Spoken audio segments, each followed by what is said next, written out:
दोस्तों अभी मेरा 23 तारीख को या 23 तारीख को एक्सीडेंट हुआ था।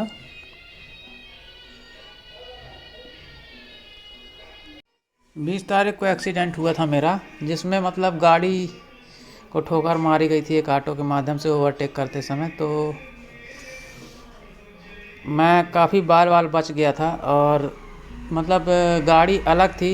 2-3 गुलाटी खा करके मैं 4-5 फीट दूर, 2 फीट समझ लीजिए कि 2 फीट जब मैं नीचे ज़मीन पे डला था तो मैंने देखा कि गाड़ी मेरे से 2-3 फुट करीब दूर जा कर के पड़ी हुई है ना।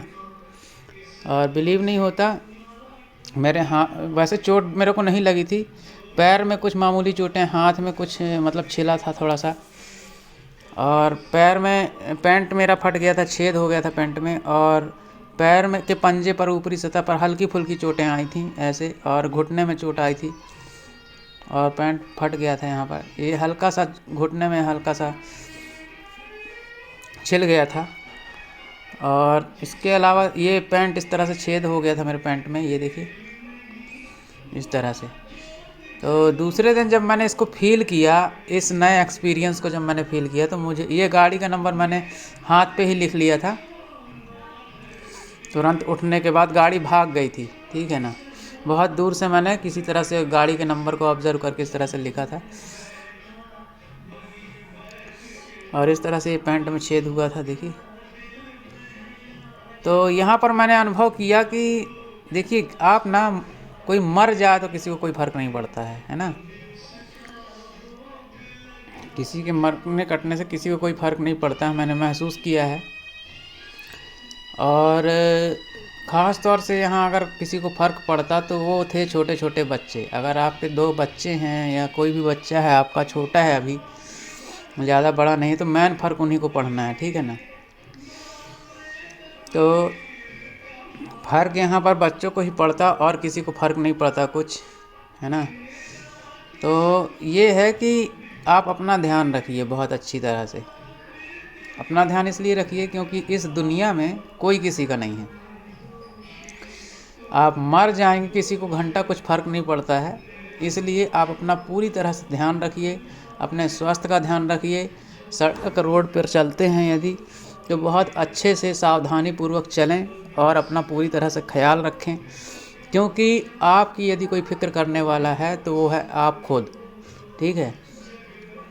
आपके अच्छे बुरे का जो भी प्रतिफल है वो आप पे ही डिपेंड करता है। तो सारी चीज़ों के लिए आप स्वयं ही जिम्मेदार हैं, किसी दूसरे पे ना तो कोई आस रखें ना कोई आशा करें।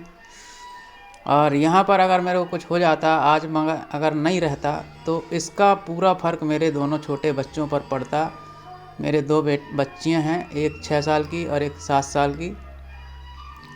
तो मेन जो फ़र्क पड़ता उन्हीं को पड़ता, और किसी को कोई फ़र्क नहीं पड़ता। उनकी परवरिश में दिक्कत जाती, उनकी पढ़ाई लिखाई और उनको शिक्षा में दिक्कत जाती, हर चीज़ में उनको दिक्कत जाती, क्योंकि सारी चीज़ों की पूर्ति मुझसे ही होनी है। और मैं ही ना रहता तो फिर कैसा क्या होता, कुछ कहा नहीं जा सकता।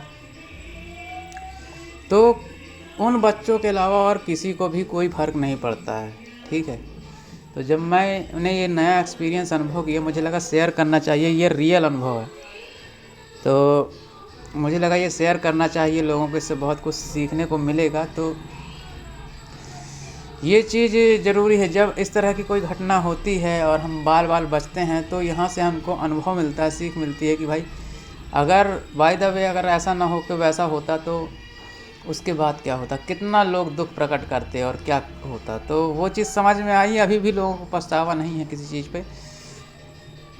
तो ऐसा पहले भी एक आध बार हो चुका है, लेकिन ऐसे मन में पहली बार आया कि यार इसको रिवील थोड़ा सा करना चाहिए। और हमेशा अपना ध्यान रखें, है ना। आप सोचते हैं कि आपका ध्यान कोई और रखेगा, तो ऐसा नहीं है। आपको अपना ध्यान खुद रखना है, अपनी केयर खुद करनी है, ठीक है। और जिन लोगों से आपका जीवन चल रहा है, उन लोगों की थोड़ा सा परवाह करें, और जिनसे आपको फ़र्क पड़ना है, ठीक है। यहाँ पर जैसे कि मेरे 2 बच्चों को बहुत ज़्यादा फ़र्क पड़ता, और वो ही एकमात्र ऐसे थे जो बार बार याद करके रोते, जब उन्हें कोई कमी का एहसास होता तो उन्हें रोते, क्योंकि मैं खुद उस चीज़ से गुजर चुका हूँ। मैं चौथी 5वीं क्लास में था तब मेरी मम्मी एक्सपायर हो गई थी, पर उनको जिस मोड़ पे मेरे को उनकी कमी खली तो मेरे आंसू गिरे। लेकिन वो मैं जानता हूँ, वो दुनिया कोई दूसरा व्यक्ति उस चीज़ को नहीं जानता, क्योंकि वो सब चीज़ें अकेले में ही होती हैं, और जो कमियाँ होती हैं वो कोई दूसरा पूरी नहीं कर देता। सुई की कमी सुई ही पूरी कर सकती है, धागे की कमी धागा ही पूरा कर सकता है। तो इसलिए जिस चीज़ की जो चीज़ हाथ में है ना, उसका अच्छे से केयर करिए। और कद्र आदमी को तभी होती है, आदमी के पास आज के समय में जब कोई चीज़ होती है तो जब तक वो उसके पास है तब तक उस चीज़ की कद्र नहीं होती है। जब उससे वो चीज़ छिन जाती है या उसके पास वो चीज़ नहीं होती, तब उस चीज़ की का महत्व पता चलता है। तो इसलिए क्या है, आप अपना ख्याल रखिए और ये गलतफहमी दिमाग से निकाल दीजिए कि आपके जाने के बाद किसी को घंटा कुछ फ़र्क पड़ेगा। किसी को कोई फ़र्क नहीं पड़ने वाला। धन्यवाद।